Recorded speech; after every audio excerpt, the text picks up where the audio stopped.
Yana bir uy sharoitida birodarlar, erkaklar prostata adenomasiga, ayollar sistit kasalligining bepulini aytaman.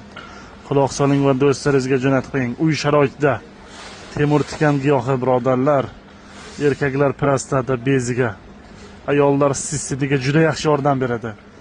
Temir tikan giyohi bir choy qoshig'ini 300 gram qaynab turgan suvga damlaysiz yarim soat.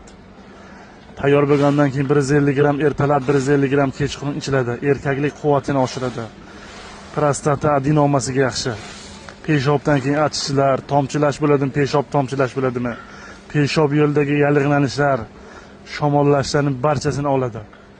Ayollar shamollashi, peshob yo'li shamollashi, sistit kasalligi bo'ladimi? Hammasini davolaydi Xudo xolasa. Birodarlar, hamma joydan topsangiz bo'ladi. Arzimagan narsa bo'ladi. Kitobdan olib aytyapman, lekin foydasi juda ham zo'r. Do'stlaringizga jo'natib qo'ying, Xudo xolasa foydali bo'ladi.